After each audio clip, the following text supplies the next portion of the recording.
Hello friends, ഏവർക്കും PSC tips and ട്രിക്സിന്റെ പുതിയൊരു ക്ലാസ്സിലേക്ക് സ്വാഗതം. നമ്മളിപ്പോൾ കുറച്ച് ദിവസമായിട്ട് ചോദ്യപേപ്പറിലെ ഹിസ്റ്ററി ചോദ്യം, ജോഗ്രഫി, അതുപോലെ കോൺസ്റ്റിറ്റ്യൂഷനിലെ ചോദ്യങ്ങളെല്ലാം ചെയ്തു. അതിന് നടുക്ക് നമ്മളെ ചോദ്യപേപ്പറിൽ കുറേ റാൻഡം ക്വസ്റ്റ്യൻസ് ഇങ്ങനെ കാണാറുണ്ടല്ലോ.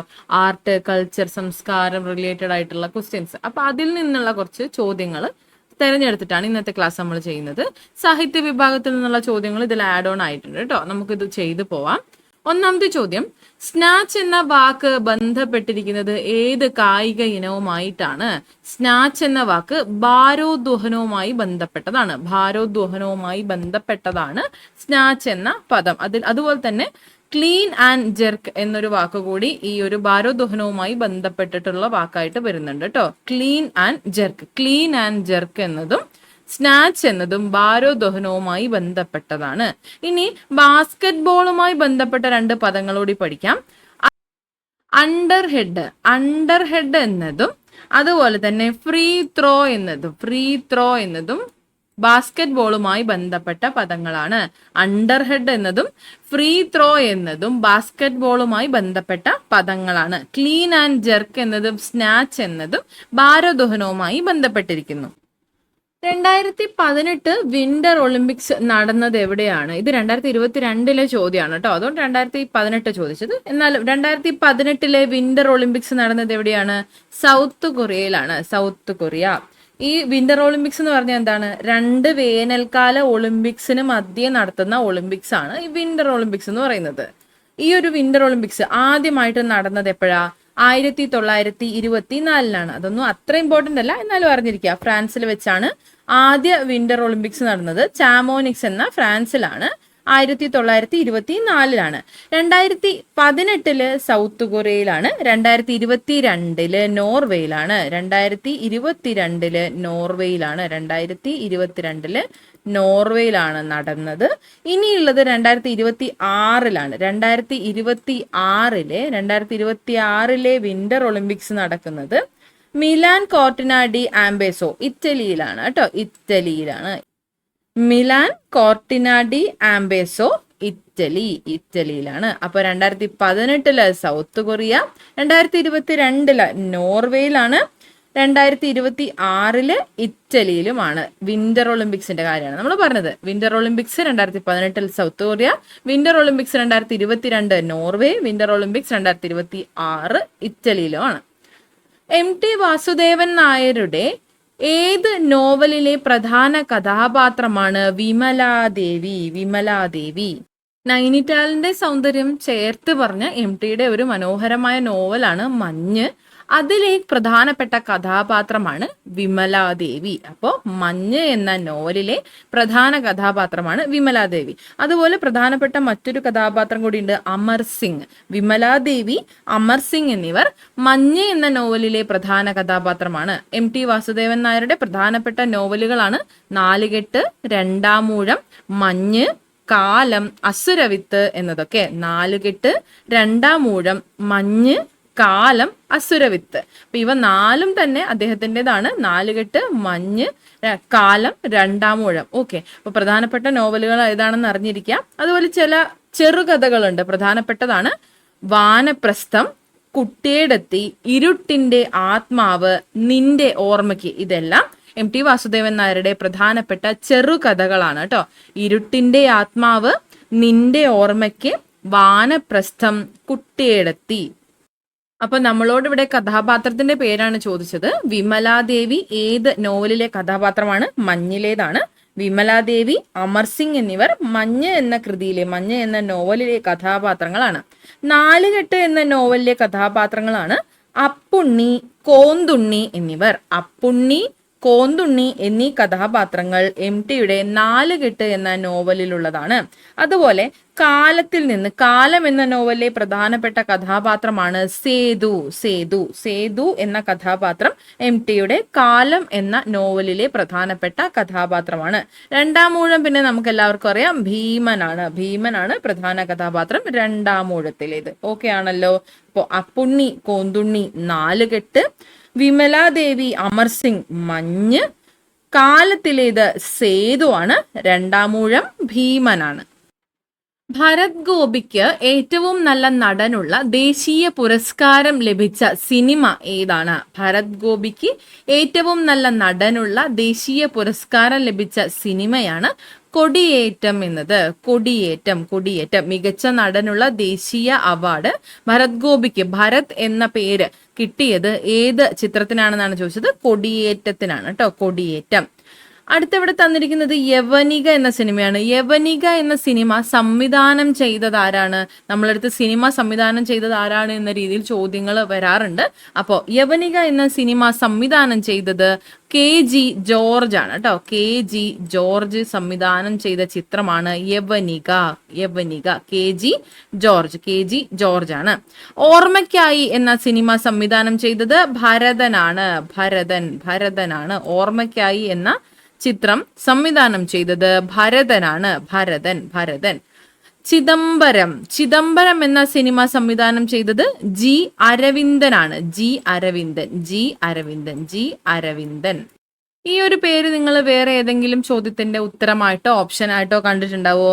ഉണ്ട്, ഉറപ്പായിട്ടുണ്ട്. ഇത് ഡിഗ്രി തലത്തിലെ ഒരു ചോദ്യത്തിന്റെ ആൻസർ ആയിരുന്നു. കാഞ്ചന സീത എന്ന സിനിമയുടെ സംവിധായകൻ ആര് എന്നൊരു ചോദ്യം കണ്ടിട്ടുണ്ടല്ലോ. ഉണ്ട്, G അരവിന്ദനാണ് കേട്ടോ. കാഞ്ചന സീത എന്ന സിനിമയുടെ സംവിധായകനാണ് G അരവിന്ദൻ. നെഹ്റു ട്രോഫി വള്ളംകളി ബന്ധപ്പെട്ടിരിക്കുന്നത് ഏത് കായലുമായിട്ടാണ്? നെഹ്റു ട്രോഫി വള്ളംകളി നടക്കുന്നത് പുന്നമടക്കായലിലാണ്. പുന്നമടക്കായൽ. നെഹ്റു ട്രോഫി വള്ളംകളി നടക്കുന്നത് പുന്നമടക്കായലിലാണ്, ആലപ്പുഴ ജില്ലയിലാണ് നെഹ്റു ട്രോഫി വള്ളംകളി നടക്കുന്നത്. പുന്നമടക്കായലിലാണ്. ഏത് ജില്ലയിലാണ്? ആലപ്പുഴ ജില്ലയിലാണ്. എല്ലാ വർഷവും ഓഗസ്റ്റ് മാസത്തിലെ 2ാം ശനിയാഴ്ചയാണ് നെഹ്റു ട്രോഫി വള്ളംകളി നടക്കുന്നത് കേട്ടോ. എല്ലാ വർഷവും ഓഗസ്റ്റ് മാസത്തിലെ 2ാം ശനിയാഴ്ചയാണ് നെഹ്റു ട്രോഫി വള്ളംകളി നടക്കുന്നത്. 2024 നെഹ്റു ട്രോഫി വള്ളംകളിയുടെ ജേതാക്കൾ ആരാണ്? ചോദ്യം വന്നിട്ടുണ്ട്. കരിച്ചാൽ ചുണ്ടനാണ്. കരിച്ചാൽ ചുണ്ടനാണ് 2024 ജേതാവ്. ആദ്യ ജേതാക്കൾ ആരാണ്? 1952 നടുഭാഗം ചുണ്ടനാണ് ആദ്യ ജേതാവ്. നടുഭാഗം ചുണ്ടനാണ് നെഹ്റു ട്രോഫി വള്ളംകളിയുടെ ആദ്യ ജേതാക്കൾ. നടുഭാഗം ചുണ്ടൻ. 2024 ജേതാക്കളാണ് കരിച്ചാൽ ചുണ്ടനാണ് 2024 ജേതാവ്. ഓക്കെ ആണല്ലോ. ഇനി നെഹ്റു ട്രോഫി വള്ളംകളി പ്രൈം മിനിസ്റ്റേഴ്സ് ട്രോഫി എന്നറിയപ്പെടുന്നത് ഏതാണ്? നെഹ്റു ട്രോഫി വള്ളംകളിയാണ്. പ്രൈം മിനിസ്റ്റേഴ്സ് ട്രോഫി എന്നറിയപ്പെടുന്നത് നെഹ്റു ട്രോഫി വള്ളംകളിയാണ്. ഓളപ്പരപ്പിലെ ഒളിമ്പിക്സ് എന്നറിയപ്പെടുന്നതും നെഹ്റു ട്രോഫി വള്ളംകളിയാണ് കേട്ടോ. പ്രൈം മിനിസ്റ്റേഴ്സ് ട്രോഫി, ഓളപ്പരപ്പിലെ ഒളിമ്പിക്സ് എന്നും അറിയപ്പെടുന്നത് നെഹ്റു ട്രോഫി വള്ളംകളിയാണ്. പ്രൈം മിനിസ്റ്റേഴ്സ് ട്രോഫി എന്നും ഓളപ്പരപ്പിലെ ഒളിമ്പിക്സ് എന്നും അറിയപ്പെടുന്നത് നെഹ്റു ട്രോഫി വള്ളംകളിയാണ്. പുന്നമടക്കായലിലാണ്, ആലപ്പുഴ ജില്ലയിലാണ്. എല്ലാ വർഷവും ഓഗസ്റ്റ് മാസത്തിലെ 2ാം ശനിയാഴ്ചയാണ് നെഹ്റു ട്രോഫി വള്ളംകളി നടക്കുന്നത്. 2024 ജേതാക്കൾ കരിച്ചാൽ ചുണ്ടനും ആദ്യ ജേതാക്കൾ നടുഭാഗം ചുണ്ടനുമാണ്. പ്രൈം മിനിസ്റ്റേഴ്സ് ട്രോഫി എന്നും ഓളപ്പരപ്പിലെ ഒളിമ്പിക്സ് എന്നും അറിയപ്പെടുന്നത് നെഹ്റു ട്രോഫി വള്ളംകളിയാണ്. മലയാളം എഴുത്തുകാരനായ VV അയ്യപ്പന്റെ തൂലികാ നാമം എന്താണ്? മലയാളം എഴുത്തുകാരനായ VV അയ്യപ്പന്റെ തൂലികാ നാമമാണ് കോവിലൻ. കോവിലന്റെ യഥാർത്ഥ നാമം എന്താണ്? VV അയ്യപ്പനാണ്. VV അയ്യപ്പന്റെ തൂലികാ നാമം കോവിലനാണ്. തിരിച്ചും ചോദിക്കാം, കോവിലൻ എന്നത് ആരുടെ തൂലികാ നാമമാണ്? VV അയ്യപ്പന്റെ തൂലികാ നാമമാണ് കോവിലൻ. ഒന്നാമത്തെ ഓപ്ഷനായി കൊടുത്ത കോവൂർ അല്ലെങ്കിൽ EM കോവൂർ എന്ന തൂലികാ നാമത്തിൽ അല്ലെങ്കിൽ അപരനാമത്തിൽ അറിയപ്പെടുന്നത് മാത്യു ഐപ്പാണ് കേട്ടോ. മാത്യു ഐപ്പാണ് കോവൂർ, EM കോവൂർ എന്ന പേരിൽ അറിയപ്പെടുന്നത്. പിന്നെ കുട്ടേട്ടൻ എന്ന പേരിൽ അറിയപ്പെടുന്നത് കുഞ്ഞുണ്ണിയാണ് കേട്ടോ. കുറ്റിപ്പുഴ എന്ന പേരിൽ അറിയപ്പെടുന്നത് കൃഷ്ണപിള്ളയാണ് കേട്ടോ. കൃഷ്ണപിള്ള. കുട്ടേട്ടൻ കുഞ്ഞുണ്ണിയാണ്, കുറ്റിപ്പുഴ കൃഷ്ണപിള്ളയാണ്, EM കോവൂർ മാത്യു ഐപ്പാണ്, കോവിലൻ VV അയ്യപ്പനുമാണ്. ഓക്കെ.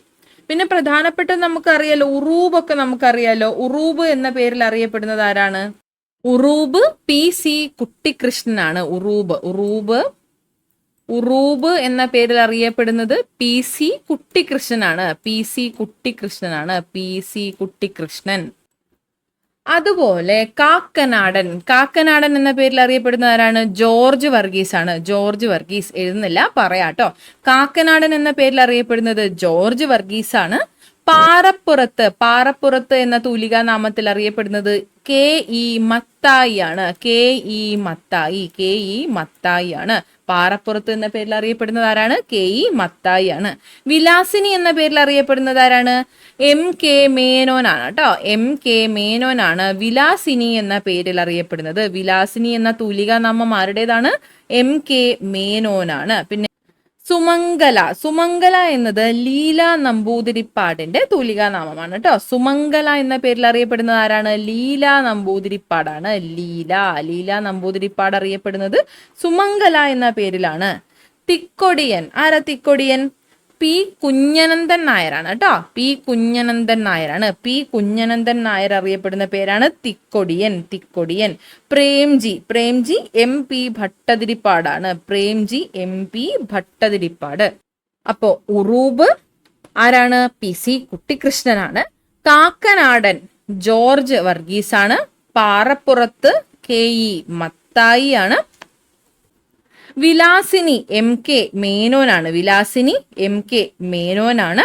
സുമംഗല ലീല നമ്പൂതിരിപ്പാടാണ്. തിക്കൊടിയൻ P കുഞ്ഞനന്ദൻ നായരും Premji MP ഭട്ടതിരിപ്പാടുമാണ്. MP Bhattathiripad. 2018 Asian ഗെയിംസിന് ആതിഥേയത്വം വഹിച്ചത് ഏത് രാജ്യമാണ്? 2018 ഏഷ്യൻ ഗെയിംസിന് ആതിഥേയത്വം വഹിച്ച രാജ്യം ഏതാണ് എന്നാണ് ചോദിച്ചത്. നമ്മൾ പറഞ്ഞല്ലോ 2022 ചോദ്യപേപ്പറാണ്, അതുകൊണ്ടാണ് 2018 വന്നിട്ടുള്ളത്. ഇന്തോനേഷ്യയാണ് കേട്ടോ. ഇന്തോനേഷ്യ 2018 ഏഷ്യൻ ഗെയിംസ് അല്ലെങ്കിൽ ഏഷ്യാഡിന്റെ വേദി എന്നത് ഇന്തോനേഷ്യയാണ്. ഏഷ്യൻ കോണ്ടിനെന്റിന് വേണ്ടി അതിലെ രാജ്യങ്ങൾക്ക് വേണ്ടി നടത്തുന്ന കായിക മാമാങ്കം എന്നറിയപ്പെടുന്നതാണ് ഏഷ്യൻ ഗെയിംസ് എന്നത്. ജസ്റ്റ് അറിഞ്ഞിരുന്നാൽ മതി. ആദ്യ ഗെയിംസിന്റെ വേദി എവിടെയായിരുന്നു? ഫസ്റ്റ് ഗെയിം നടന്നത് 1951 ന്യൂഡൽഹിയിലാണ്. ഫസ്റ്റ് ഏഷ്യൻ ഗെയിംസിന് വേദിയായ നഗരം, ആദ്യ ഏഷ്യൻ ഗെയിംസിന് വേദിയായ നഗരമാണ് ന്യൂഡൽഹിയാണ് കേട്ടോ. ഇനി നമ്മളോട് ചോദിച്ചത് 2018 ഏഷ്യൻ ഗെയിംസിന്റെ വേദിയാണ്. അടുത്തത് 19ാമത് നടന്ന ഏഷ്യൻ ഗെയിംസ് 2022 വേദി. 19ാമത് ഗെയിമാണ് കേട്ടോ. 19ാമത് ഏഷ്യൻ ഗെയിംസ് 2022, പക്ഷെ നടന്നത് 2023 കേട്ടോ. പിന്നീട് അത് മാറ്റിവെക്കുകയാണ് ഉണ്ടായിരുന്നത്. കോവിഡ് കാരണം 2023 മാറ്റിവെച്ചു. പക്ഷെ 19ാമത് 2022 ഏഷ്യൻ ഗെയിംസ് 2023 നടന്നത്. പക്ഷെ വേദി എവിടെയാണ്? ചൈനയിലാണ് കേട്ടോ. ചൈനയിലാണ്. 19ാമത് ഏഷ്യൻ ഗെയിംസ് 2022 വേദി ചൈനയാണ്. ഫസ്റ്റ് ആ ഒരു മെഡൽ പട്ടികയിൽ 1ാം സ്ഥാനത്തുണ്ടായിരുന്ന ആരാണ്? ചൈന തന്നെയായിരുന്നു കേട്ടോ. മെഡൽ പട്ടികയിൽ 1ാം സ്ഥാനത്തുണ്ടായിരുന്നത് ചൈനയാണ്. 19ാമത് ഏഷ്യൻ ഗെയിംസിൽ ഇന്ത്യ ആകെ 107 മെഡലുകളാണ് മേടിച്ചത് കേട്ടോ. ഇന്ത്യക്ക് ആകെ ലഭ്യമായത് 107 മെഡലുകളാണ്. 19ാമത് ഏഷ്യൻ ഗെയിംസിൽ ഇന്ത്യ നേടിയ ആകെ മെഡലുകൾ 107 ആണ്. 1ാം സ്ഥാനം ചൈനയ്ക്കാണ്. ആതിഥേയത്വം വഹിച്ചതും ചൈനയാണ്. 2022 ഏഷ്യൻ ഗെയിംസ് ആണെങ്കിലും നടന്നത് 2023 ഇന്ത്യക്ക് ലഭിച്ച മെഡലുകളുടെ എണ്ണം 107 ആണ്. 107. അടുത്ത ഗെയിംസ് 2026 ഏഷ്യൻ ഗെയിംസ് എവിടെ വെച്ചാണ് നടക്കുന്നതെന്ന് അറിയാമോ? ജപ്പാനിലാണ് കേട്ടോ. ജപ്പാൻ 2026 ഏഷ്യൻ ഗെയിംസിന്റെ വേദി ജപ്പാനാണ്. 2030 ഏഷ്യൻ ഗെയിംസിന്റെ വേദി ദോഹ ഖത്തറാണ്.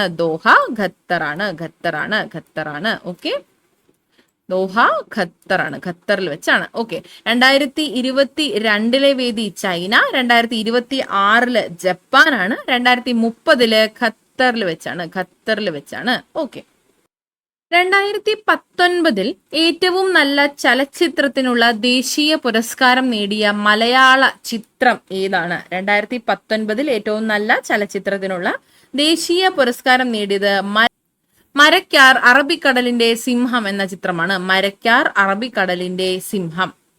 69ാമത് ദേശീയ ചലച്ചിത്ര പുരസ്കാരമായിരുന്നു. ഏറ്റവും നല്ല മലയാള ചിത്രം ഏതാണ്? മരക്കാർ, അറബിക്കടലിന്റെ സിംഹം എന്നതാണ്. 70ാമത് ദേശീയ ചലച്ചിത്ര പുരസ്കാരം 2022 നോക്കുകയാണെങ്കിൽ 2022 70ാമത് ദേശീയ ചലച്ചിത്ര പുരസ്കാരം 2024 കേട്ടോ പ്രഖ്യാപിച്ചത്.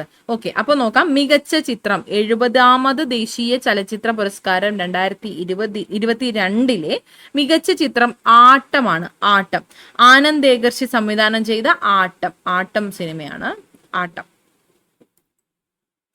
ആട്ടം എന്ന ചിത്രത്തിനാണ് മികച്ച ചിത്രത്തിനുള്ള പുരസ്കാരം ലഭിച്ചത്. സംവിധായകൻ ആരാണ്? ആനന്ദ് ഏകർഷിയാണ് കേട്ടോ. ആനന്ദ് ഏകർഷി. മികച്ച തിരക്കഥയ്ക്കുള്ള അവാർഡും മികച്ച തിരക്കഥയ്ക്കുള്ള പുരസ്കാരവും ലഭിച്ചത് ഇതേ ചിത്രത്തിന് തന്നെയാണ് കേട്ടോ. ആട്ടത്തിന് തന്നെയാണ് ലഭിച്ചിട്ടുള്ളത്. സംവിധാനം ആരാണ്? ആനന്ദ് ഏകർഷിയാണ്. 2018 കോമൺവെൽത്ത് ഗെയിംസ് നടന്ന സ്ഥലം ഏതാണ്? 2018 കോമൺവെൽത്ത് ഗെയിംസ് നടന്നത് ഓസ്ട്രേലിയയിലാണ്. ഓസ്ട്രേലിയയിലെ ഗോൾഡ് കോസ്റ്റിലായിരുന്നു 2018 കോമൺവെൽത്ത് ഗെയിംസ് നടന്നിട്ടുള്ളത്. 2022 22ാമത് കോമൺവെൽത്ത് ഗെയിംസിന് വേദിയായിട്ടുള്ളത് ഇംഗ്ലണ്ടാണ് കേട്ടോ. ഇംഗ്ലണ്ടിലാണ്. 2022 22ാമത് കോമൺവെൽത്ത് ഗെയിംസിന്റെ വേദിയാണ് ഇംഗ്ലണ്ട്. ബർമിംഗ്ഹാം ഇംഗ്ലണ്ടാണ് 22ാമത് കോമൺവെൽത്ത് ഗെയിംസിന്റെ വേദിയാണ് ബർമിംഗ്ഹാം, ഇംഗ്ലണ്ട്. ഇനി 2026 കോമൺവെൽത്ത് ഗെയിംസിന്റെ വേദിയും ഓസ്ട്രേലിയ തന്നെയാണ്. പക്ഷെ വിക്ടോറിയ ആണ് കേട്ടോ. നേരത്തെ നമ്മൾ ഗോൾഡ് കോസ്റ്റ് ആണ് പറഞ്ഞത്. 2018 ഗോൾഡ് കോസ്റ്റ് ആണ്. 2026 വിക്ടോറിയയാണ്. ഓസ്ട്രേലിയയിലെ വിക്ടോറിയയാണ്. അപ്പൊ 2018 2026 ഓസ്ട്രേലിയ ആണെന്ന് അറിഞ്ഞിരിക്കുക. 2022 ഇംഗ്ലണ്ട് ആയിരുന്നു. ഓക്കെ ആണല്ലോ. ഇനി കോമൺവെൽത്ത് ഗെയിംസിൽ പങ്കെടുത്ത ആദ്യ മലയാളി വനിതയാരാണ്? 1982 1982 കോമൺവെൽത്ത് ഗെയിംസിൽ പങ്കെടുത്ത ആദ്യ മലയാളി വനിതയാണ് മേഴ്സി കുട്ടനാണ് കോമൺവെൽത്ത് ഗെയിംസിൽ പങ്കെടുത്ത ആദ്യ മലയാളി വനിത. കോമൺവെൽത്ത് ഗെയിംസിൽ എന്നാൽ മെഡൽ നേടുന്ന ആദ്യ മലയാളി വനിത അഞ്ജു ബോബി ജോർജ് ആണ് കേട്ടോ. കോമൺവെൽത്ത് ഗെയിംസിൽ മെഡൽ നേടുന്ന ആദ്യ മലയാളി വനിത അഞ്ജു ബോബി ജോർജ് ആണ്. പങ്കെടുത്ത ആദ്യ മലയാളി വനിത മേഴ്സി കുട്ടനും കോമൺവെൽത്ത് ഗെയിംസിൽ മെഡൽ നേടുന്ന ആദ്യ മലയാളി വനിത അഞ്ജു ബോബി ജോർജും ആണെന്ന് അറിഞ്ഞിരിക്കുക കേട്ടോ. 2007 ജ്ഞാനപീഠം അവാർഡ് നേടിയ എഴുത്തുകാരൻ ആരാണ്? ONV കുറുപ്പാണ് കേട്ടോ. ONV കുറുപ്പ്. ഇക്കൂട്ടത്തിൽ നമ്മൾ പ്രധാനമായിട്ടും പഠിക്കേണ്ടത് MT വാസുദേവൻ നായർക്ക് ഏത് വർഷം ജ്ഞാനപീഠം ലഭിച്ചു എന്നതാണ്. അതാണ് ഇപ്പൊ നമുക്ക് പ്രധാനമായിട്ട് വരാൻ സാധ്യതയുള്ള ചോദ്യം. അപ്പോൾ MT വാസുദേവൻ നായർക്ക് ജ്ഞാനപീഠ പുരസ്കാരം ലഭിച്ചത് 1995 1995. ആകെ 6 മലയാളികൾക്കാണ് ഇതുവരെ ജ്ഞാനപീഠ പുരസ്കാരം ലഭിച്ചത്.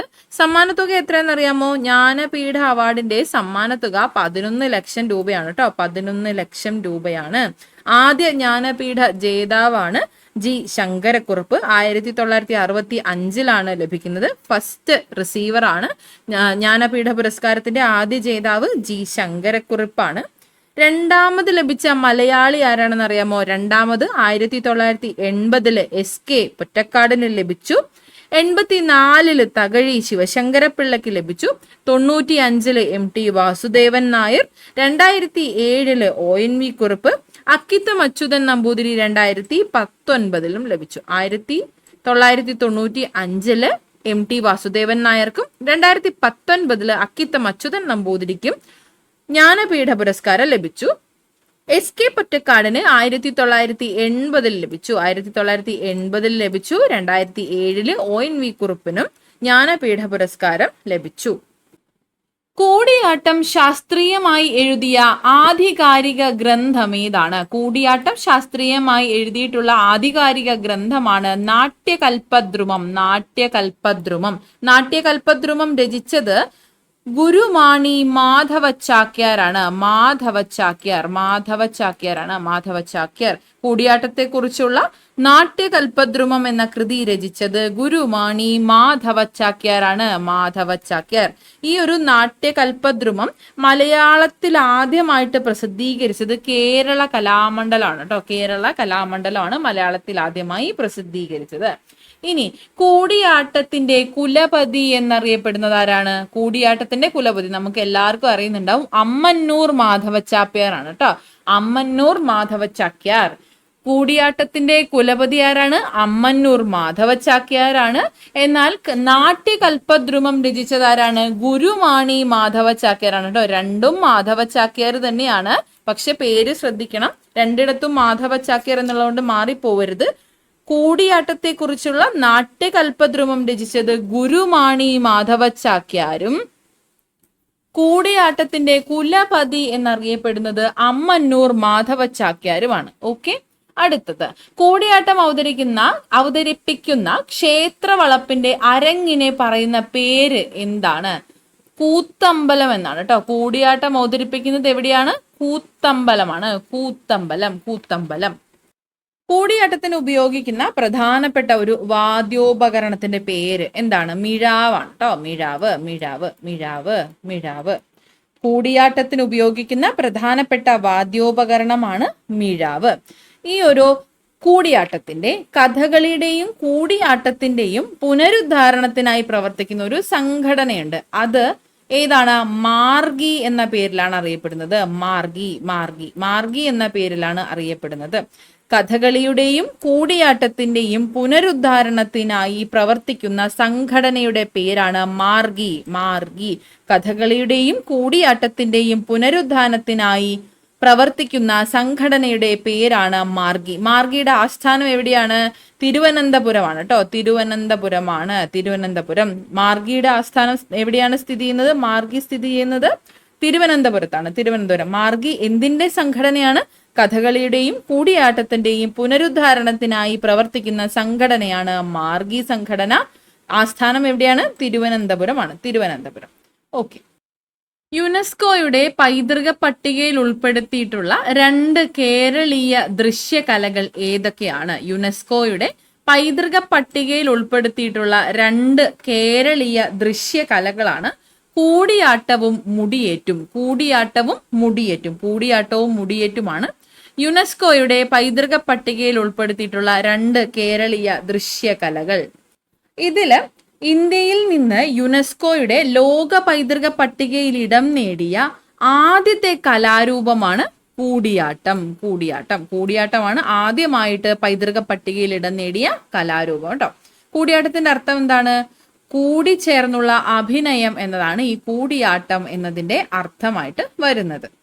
2001 കൂടിയാട്ടം യുനെസ്കോ പൈതൃക പട്ടികയിൽ ഉൾപ്പെടുത്തിയിട്ടുള്ളത് കേട്ടോ. പ്രഖ്യാപിച്ച വർഷമാണ് 2001. കൂടിയാട്ടം എന്ന കലാരൂപം യുനെസ്കോയുടെ പൈതൃക പട്ടികയിൽ ഉൾപ്പെടുത്തിയ വർഷം അല്ലെങ്കിൽ അതിനായി പ്രഖ്യാപിച്ച വർഷമാണ് 2001. കേരളത്തിൽ നിന്ന് രണ്ടാമതായിട്ട് യുനെസ്കോയുടെ പൈതൃക പട്ടികയിൽ ഇടം നേടിയ കലാരൂപം ഏതാണെന്ന് ചോദിച്ചാൽ അത് മുടിയേറ്റാണ് കേട്ടോ. ഒന്നാമതായിട്ട് കൂടിയാട്ടവും രണ്ടാമത് മുടിയേറ്റുമാണ്.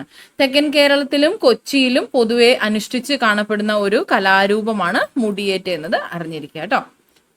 ഒളിമ്പിക്സിന്റെ ഉദ്ഘാടന ചടങ്ങിൽ ഏതു രാജ്യത്തു നിന്നുള്ള ടീമാണ് എപ്പോഴും ആദ്യം മാർച്ച് ചെയ്യുന്നത്? ഒളിമ്പിക്സിന്റെ ഉദ്ഘാടന ചടങ്ങിൽ ഗ്രീസിൽ നിന്നുള്ള ടീമാണ് എപ്പോഴും ആദ്യം മാർച്ച് ചെയ്യുന്നത്. ഒളിമ്പിക്സ് ആരംഭിച്ച രാജ്യമാണ് കേട്ടോ ഗ്രീസ്. പ്രാചീന ഒളിമ്പിക്സ് BC 776 അതുപോലെ ആധുനിക ഒളിമ്പിക്സ് 1896 ആരംഭിച്ചത്. പ്രാചീന ഒളിമ്പിക്സ് BC 776 ഗ്രീസിൽ വെച്ച്, ഒളിമ്പിയ നഗരം ഗ്രീസിലാണ് ആരംഭിച്ചത്.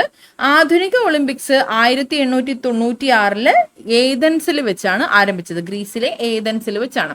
ഒളിമ്പിക്സിന്റെ ഉദ്ഘാടന ചടങ്ങിൽ ഏത് രാജ്യത്തു നിന്നുള്ള ടീമാണ് എപ്പോഴും ആദ്യം മാർച്ച് ചെയ്യുന്നത്? അത് ഗ്രീസ് ആണ് കേട്ടോ. എന്നാൽ ഒളിമ്പിക്സ് മാർച്ച് ഫസ്റ്റില് ഏറ്റവും അവസാനമായി മാർച്ച് ചെയ്യുന്നത് ആതിഥേയ രാജ്യമായിരിക്കും കേട്ടോ. കൺഫ്യൂഷൻ ആവരുത്. ആദ്യം മാർച്ച് ഫസ്റ്റില് പോകുന്ന ടീം എന്ന് പറയുന്നത് ഗ്രീസും ഏറ്റവും അവസാനം ആതിഥേയ രാജ്യവുമായിട്ടായിരിക്കും ഉണ്ടാവുക കേട്ടോ. ഓക്കെ. ഡേവിസ് കപ്പ് എന്തിനുള്ളതാണ്? ഡേവിസ് കപ്പ് ഏത് കായിക ഇനവുമായി ബന്ധപ്പെട്ടിരിക്കുന്നു? Davis cup, Whitman cup, Laver cup ഇവയെല്ലാം തന്നെ ടെന്നീസുമായി ബന്ധപ്പെട്ടതാണ് കേട്ടോ. ടെന്നീസുമായി ബന്ധപ്പെട്ടതാണ്. Davis cup, Whitman cup, Laver cup എന്നിവ ടെന്നീസുമായി ബന്ധപ്പെട്ടതാണ്. Ranji trophy, Ashes cup, Irani trophy, CK Naidu trophy ഇവയെല്ലാം തന്നെ ക്രിക്കറ്റുമായി ബന്ധപ്പെട്ടതാണ്. Ranji trophy, Ashes cup, Irani trophy, അതുപോലെ CK നായിഡു ട്രോഫി എന്നിവയെല്ലാം തന്നെ ക്രിക്കറ്റുമായി ബന്ധപ്പെട്ടതാണ്. Thomas cup, Uber cup, Sudirman cup എന്നിവ ബാഡ്മിന്റണുമായി ബന്ധപ്പെട്ടതാണ്. തോമസ് കപ്പ്, യൂബർ കപ്പ്, അതുപോലെ ദിവാൻ കപ്പ്, സുധിർമാൻ കപ്പ് എന്നിവയെല്ലാം തന്നെ ബാഡ്മിന്റണുമായി ബന്ധപ്പെട്ടതാണ്. തോമസ് കപ്പ്, യൂബർ കപ്പ്, ദിവാൻ കപ്പ്, സുധിർമാൻ കപ്പ് എന്നിവ ബാഡ്മിന്റണുമായി ബന്ധപ്പെട്ടതാണ്. അടുത്തത് ബാസ്കറ്റ് ബോളുമായി ബന്ധപ്പെട്ടതാണ്. ഏതൊക്കെയാണെന്ന് അറിയാമോ? BC Gupta cup, William Jones cup, SM Arjuna Raja trophy എന്നിവ ബാസ്കറ്റ് ബോളുമായി ബന്ധപ്പെട്ടതാണ്. BC Gupta trophy, William Jones cup, SM Arjuna Raja cup എന്നിവ ബാസ്കറ്റ് ബോളുമായി ബന്ധപ്പെട്ടതാണ്. ടെന്നീസുമായി ബന്ധപ്പെട്ടതാണ്. Davis cup, Whitman cup, Laver cup എന്നിവ ലാവർ കപ്പ് എന്നിവ ടെന്നീസുമായി ബന്ധപ്പെട്ടതാണ്. ക്രിക്കറ്റുമായി ബന്ധപ്പെട്ടതാണ് നമ്മൾ പറഞ്ഞത് രഞ്ജി ട്രോഫി, അതുപോലെ Ashes cup, Irani trophy, CK Naidu trophy എന്നിവ. Ranji trophy, Ashes cup, Irani cup, അതുപോലെ CK നായിഡു ട്രോഫി. പിന്നെ പറഞ്ഞു നമ്മൾ ബാഡ്മിന്റണുമായി ബന്ധപ്പെട്ടത് തോമസ് കപ്പ്, യൂബർ കപ്പ്, ദിവാൻ കപ്പ്, സുധിർമാൻ കപ്പ് എന്നിവയാണ്. ഓക്കെ ആണല്ലോ? ഓക്കെ. അടുത്തത് നന്ദനാരുടെ തൂലിക നാമം എന്താണ്? നമ്മൾ കുറച്ചു മുന്നേ കുറച്ച് തൂലിക നാമങ്ങൾ പഠിച്ചു. നന്ദനാർ എന്നത് ആരുടെ തൂലിക നാമമാണ്? PC ഗോപാലനാണ് കേട്ടോ. PC ഗോപാലൻ. PC കുട്ടികൃഷ്ണൻ നമ്മൾ കുറച്ചു മുന്നേ പഠിച്ചിരുന്നു, ഓർക്കുന്നുണ്ടോ? ഉറൂബാണ് കേട്ടോ. ഉറൂബാണ് PC കുട്ടിക്കൃഷ്ണൻ. ഉറൂബ് എന്ന തൂലികാനാമത്തിലാണ് PC കുട്ടിക്കൃഷ്ണൻ അറിയപ്പെടുന്നത്. C ഗോവിന്ദ പിഷാരടി ചെറുകാട് എന്ന പേരിലും R രാമചന്ദ്രൻ നായർ തുളസീവനം എന്ന പേരിലും അറിയപ്പെടുന്നു. PC കുട്ടിക്കൃഷ്ണൻ ഉറൂബാണെന്ന് മനസ്സിലാക്കിയിരിക്കുക. PC ഗോപാലൻ നന്ദനാറാണ്. മാറിപ്പോരുത്. രണ്ടുപേരുടെയും ഇനീഷ്യൽ സെയിം ആയതുകൊണ്ട് മാറിപ്പോവരുത്. PC Kuttikrishnan ഉറൂബും PC Gopalan നന്ദനാറുമാണ്. മലയാളത്തിലെ ആദ്യത്തെ കളർ സിനിമ ഏതാണ്? മലയാളത്തിലെ ആദ്യത്തെ കളർ സിനിമയാണ് കണ്ടം ബച്ച കോട്ട്. മലയാളത്തിലെ ആദ്യത്തെ കളർ ചിത്രം കണ്ടം ബച്ച കോട്ടാണ്. മലയാളത്തിലെ ആദ്യത്തെ ശബ്ദ ചിത്രമാണ് ബാലൻ. മലയാളത്തിലെ ആദ്യത്തെ ശബ്ദചിത്രമാണ് ബാലൻ. മലയാളത്തിന്റെ ആദ്യ ശബ്ദചിത്രം ബാലനാണ്. 1938 ബാലൻ പുറത്തു വരുന്നത്. ഓക്കെ. രാഷ്ട്രപതിയുടെ വെള്ളി മെഡൽ നേടിയ ആദ്യ മലയാള ചിത്രം ഏതാണ്? അതാണ് നീലക്കുയിൽ കേട്ടോ. നീലക്കുയിൽ. രാഷ്ട്രപതിയുടെ വെള്ളി മെഡൽ നേടിയ ആദ്യ മലയാള ചിത്രമാണ് നീലക്കുയിൽ. 1954 കേട്ടോ. സംവിധാനം P ഭാസ്കരനും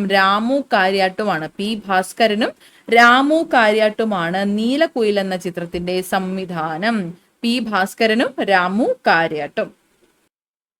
ഓണം പരാമർശിക്കുന്ന ഒരു സംഘം കാലഘട്ട കൃതി ഏതാണ്? ഓണത്തെക്കുറിച്ച് പരാമർശിക്കുന്ന ഒരു സംഘ കാലഘട്ട കൃതിയാണ് മധുരൈ കാഞ്ചി എന്നത്. മധുരൈ കാഞ്ചി രചിച്ചത് മാങ്കുടി മരുതനാരാണ് കേട്ടോ. മാങ്കുടി മരുതനാരാണ്. മാങ്കുടി മരുതനാർ രചിച്ചതാണ് മധുരൈ കാഞ്ചി എന്നത്. ഓണത്തെപ്പറ്റി പരാമർശമുള്ള സംഘകാല കൃതിയാണ് മധുരൈ കാഞ്ചി. രചിച്ചത് മാങ്കുടി മരുതനാരാണ്. സംഘകാല കൃതികളിൽ ഇന്ദ്രവിഴ എന്നാണ് ഓണത്തെക്കുറിച്ച് വിശേഷിപ്പിച്ചിട്ടുള്ളത്. ഇന്ദ്രവിഴ എന്ന് വിശേഷിപ്പിക്കപ്പെട്ട ഉത്സവം ഏതാണ്? അതാണ് ഓണം. സംഘകാല കൃതികളിൽ ഇന്ദ്രവിഴ എന്ന പേരിൽ വിശേഷിപ്പിക്കപ്പെട്ട ഇന്ദ്രവിഴയാണ് കേട്ടോ. ഇന്ദ്രവിഴ എന്ന പേരിൽ വിശേഷിപ്പിക്കപ്പെട്ട ഉത്സവമാണ് ഓണം എന്നത്. മധുരൈ കാഞ്ചിയിലാണ് ഓണത്തെക്കുറിച്ച് പരാമർശിച്ചിട്ടുള്ളത്. മാങ്കുടി മരുതനാരുടേതാണ് മധുരൈ കാഞ്ചി. സംഘകാല കൃതികളിൽ ഇന്ദ്രവിഴ എന്ന പേരിൽ അറിയപ്പെട്ടിരുന്ന ഉത്സവമാണ് ഓണം. മലയാളി മെമ്മോറിയലുമായി ബന്ധപ്പെട്ട എഴുത്തുകാരൻ ആരാണ്? മലയാളി മെമ്മോറിയലുമായി ബന്ധപ്പെട്ട എഴുത്തുകാരനാണ് CV രാമൻപിള്ള. തിരുവിതാംകൂറിലെ രാഷ്ട്രീയ പ്രക്ഷോഭത്തിന് തുടക്കം കുറിച്ച സംഭവമാണ് അല്ലെ മലയാളി മെമ്മോറിയൽ. വർഷം ഏതാന്ന് ഓർമ്മയുണ്ടോ? 1891 കേട്ടോ. 1891 മാറിപ്പോവരുത്. 1891 Malayali memorial 1891 Ezhava memorial 1896 Ezhava memorial 1896 Malayali memorial 1891 okay ആണല്ലോ. മലയാളി മെമ്മോറിയലിന് നേതൃത്വം നൽകിയതാരാ? മലയാളി മെമ്മോറിയലിന് നേതൃത്വം നൽകിയത് GP പിള്ളയാണ്. മലയാളി മെമ്മോറിയൽ സമർപ്പിക്കപ്പെട്ടത് ആർക്കാണ്? ശ്രീമൂലം തിരുനാളിനാണ് മലയാളി മെമ്മോറിയൽ സമർപ്പിക്കപ്പെട്ടത്. മലയാളി മെമ്മോറിയലിന്റെ മുദ്രാവാക്യം എന്തായിരുന്നു? തിരുവിതാംകൂറുകാർക്ക് എന്നതായിരുന്നു. ഈ ഒരു ആശയത്തിന്റെ തിരുവിതാംകൂറുകാർക്ക് എന്ന ആശയത്തിന്റെ ഉപജ്ഞാതാവാണ് ബാരിസ്റ്റർ GP പിള്ള. ഇദ്ദേഹത്തിന്റെ നേതൃത്വത്തിലാണ് മലയാളി മെമ്മോറിയൽ സമർപ്പിക്കുന്നത്. അപ്പൊ ഈ പോയിന്റ്സ് ഒക്കെ നിങ്ങൾക്ക് എന്തായാലും അറിയുന്നുണ്ടാവും, എന്നാലും റിവൈസ് ചെയ്ത് വെക്കുക കേട്ടോ. ആദ്യമായി മലയാളി മെമ്മോറിയൽ ഒപ്പുവെച്ചത് ആരാണ്? ഈ ഒരു ചോദ്യം കണ്ടിട്ടുണ്ട്. മലയാളി മെമ്മോറിയൽ ആദ്യമായി ഒപ്പുവെച്ചത് KP ശങ്കരമേനോനാണ് കേട്ടോ. KP ശങ്കരമേനോൻ. മലയാളി മെമ്മോറിയലിൽ ആദ്യമായി ഒപ്പുവെച്ചത് KP ശങ്കരമേനോനാണ്. രണ്ടാമത് ഒപ്പുവെച്ചത് GP പിള്ളയാണ്. മൂന്നാമതായി ഒപ്പുവെച്ചത് ഡോക്ടർ പൽപ്പു ആണ്. ഈഴവ മെമ്മോറിയലിന് നേതൃത്വം നൽകിയ ഡോക്ടർ പൽപ്പു ആണ് മലയാളി മെമ്മോറിയലിൽ മൂന്നാമതായി ഒപ്പുവെച്ച വ്യക്തി. ഓക്കെ ആണല്ലോ. ജ്ഞാനപ്പാനയുടെ രചയിതാവ് ആരാണ്? ജ്ഞാനപ്പാന എന്ന കൃതി രചിച്ചതാരാണ്? പൂന്താനം നമ്പൂതിരിയാണ് കേട്ടോ. പൂന്താനം നമ്പൂതിരി. മലയാളത്തിലെ പ്രാചീന കവികളിൽ ഭക്തകവി എന്നറിയപ്പെട്ടിരുന്നത് പൂന്താനം നമ്പൂതിരിയാണ്. ഭക്തകവി എന്നറിയപ്പെട്ടതും കേരള സൂർദാസ് എന്നറിയപ്പെട്ടതും പൂന്താനം നമ്പൂതിരിയാണ്. മലയാളത്തിലെ പ്രാചീന കവികളിൽ ഭക്തകവി എന്നറിയപ്പെട്ടതും കേരള സൂർദാസ് എന്നറിയപ്പെട്ടതും പൂന്താനം നമ്പൂതിരിയാണ്. സംസ്കൃത പണ്ഡിതനും കവിയുമായിരുന്ന ഇദ്ദേഹം മേൽപ്പത്തൂരിന്റെ സമകാലീനനായിരുന്നു. പൂന്താനം നമ്പൂതിരിയുടെ സമകാലീനൻ ആരാണ്? മേൽപ്പത്തൂർ നാരായണ ഭട്ടതിരിയാണ്. മേൽപ്പത്തൂർ നാരായണ ഭട്ടതിരിയുടെ സമകാലീനനാണ് പൂന്താനം നമ്പൂതിരി. മേൽപ്പത്തൂർ നാരായണ ഭട്ടതിരിയുടെ പ്രധാനപ്പെട്ട ഒരു കൃതിയാണ് നാരായണീയം. നാരായണീയം രചിച്ചത് മേൽപ്പത്തൂർ നാരായണ ഭട്ടതിരിയാണ്. നാരായണീയം കൂടാതെ വേദം, ധർമ്മമൂലം, പാഞ്ചാലി സ്വയംവരം ഇവയൊക്കെ മേൽപ്പത്തൂർ നാരായണ ഭട്ടതിരിയുടെ കൃതികളാണ് കേട്ടോ. വേദം, ധർമ്മമൂലം എന്നത് ഒരു കൃതിയാണ്. പാഞ്ചാലി സ്വയംവരം അടുത്തത്. വേദം, ധർമ്മമൂലം, പാഞ്ചാലി സ്വയംവരം, നാരായണീയം എന്നിവ മേൽപ്പത്തൂർ നാരായണ ഭട്ടതിരി രചിച്ച കൃതികളാണ്. വള്ളത്തോൾ നാരായണ മേനോൻ രചിച്ച കൃതികളാണ് സാഹിത്യമഞ്ജരി, മഗ്ദലിന മറിയം, ശിഷ്യനും മകനും, ബദിരവിലാപം, അച്ഛനും മകളും, ചിത്രയോഗം, കൊച്ചു സീത എന്നിവ. വള്ളത്തോൾ നാരായണ മേനോന്റെ പ്രധാനപ്പെട്ട കൃതികളാണ് സാഹിത്യമഞ്ജരി, മഗ്ദലന മറിയം, ശിഷ്യനും മകനും, അച്ഛനും മകളും, ബദിരവിലാപം, ചിത്രയോഗം, കൊച്ചു സീത എന്നിവ. സാഹിത്യമഞ്ജരി, മഗ്ദലന മറിയം, ശിഷ്യനും മകനും, അച്ഛനും മകളും, ബദിരവിലാപം, കൊച്ചു സീത. ചെറുശ്ശേരി നമ്പൂതിരിയുടേത് കൃഷ്ണഗാഥയാണ്. ചെറുശ്ശേരി നമ്പൂതിരി രചിച്ച കൃതിയാണ് കൃഷ്ണഗാഥ എന്നത്. കൃഷ്ണഗാഥ. അടുത്ത ചോദ്യം, പരമ്പരാഗത നാടോടി നൃത്തമായ ഘൂമർ അറിയപ്പെടുന്ന സംസ്ഥാനം ഏതാണ്? ഘൂമർ എന്നത് രാജസ്ഥാനിലെ പരമ്പരാഗത നാടോടി നൃത്തമാണ്. രാജസ്ഥാനാണ്. രാജസ്ഥാനിലെ പരമ്പരാഗത നാടോടി നൃത്തമാണ് ഘൂമർ എന്നത്. ഈ ഘൂമർ വികസിപ്പിച്ചെടുത്ത രാജസ്ഥാനിലെ ഗോത്ര വിഭാഗമാണ് ഭിൽ ഗോത്രം. ഭിൽ ഭായാണ് കേട്ടോ. ഒരു മിനിറ്റ്. ഭിൽ ഗോത്രമാണ്. ഭിൽ ഗോത്രം. ഓക്കെ, ഖൂമർ വികസിപ്പിച്ചെടുത്ത രാജസ്ഥാനിലെ ഗോത്ര വിഭാഗമാണ് ഭിൽ ഗോത്രം. ഭിൽ ഗോത്രം. ഖൂമർ വികസിപ്പിച്ചെടുത്ത രാജസ്ഥാനിലെ ഗോത്ര വിഭാഗത്തിന്റെ പേരാണ് ഭിൽ ഗോത്രം. ഭിൽ ഗോത്രക്കാരാണ് ഈ ഒരു നൃത്ത വിഭാഗം വികസിപ്പിച്ചെടുത്തിട്ടുള്ളത്. ഖൂമർ നൃത്തത്തിന്റെ മറ്റൊരു പേരാണ് ജൂമർ എന്നത് കേട്ടോ. ജൂമർ എന്നതും ഇതേ നൃത്തം തന്നെയാണ്. ജൂമർ ആണ് കേട്ടോ. ജൂമർ. ഖൂമർ നൃത്തത്തിന്റെ മറ്റൊരു പേരാണ് ജൂമർ എന്നത്. ഈ ഒരു ഘൂമർ നൃത്തം രാജസ്ഥാനിൽ ജനപ്രിയമായി തീർന്ന ഭരണ കാലഘട്ടത്തിലെ രാജാക്കന്മാർ അറിയപ്പെടുന്ന പേരാണ് രജപുത്ര രാജാക്കന്മാർ. രജപുത്ര രാജാക്കന്മാരാണ്. രജപുത്ര രാജാക്കന്മാർ. ഓക്കെ, ഘൂമർ രാജസ്ഥാനില് ജനപ്രിയമായി തീർന്ന കാലഘട്ടത്തിലെ രാജാക്കന്മാരായിരുന്നു രജപുത്ര രാജാക്കന്മാർ. നമ്മൾ നേരത്തെ പഠിച്ചത് ഘൂമർ വികസിപ്പിച്ചെടുത്ത രാജസ്ഥാനിലെ ഗോത്രവർഗമാണ് ഭിൽ ഗോത്രം എന്നതാണ്. ഘൂമർ ജനപ്രിയമാകുന്ന കാലഘട്ടത്തിലെ രാജാക്കന്മാരാണ് രജപുത്ര രാജാക്കന്മാർ. അപ്പൊ ഇത്രയും ചോദ്യങ്ങളാണ് ഇന്നത്തെ ക്ലാസ്സിൽ നമ്മൾ ഡിസ്കസ് ചെയ്യുന്നത്. എല്ലാവർക്കും ഇത് ഉപകാരപ്പെട്ടു എന്ന് വിശ്വസിക്കുന്നു. എല്ലാവർക്കും താങ്ക് യു സോ മച്ച്.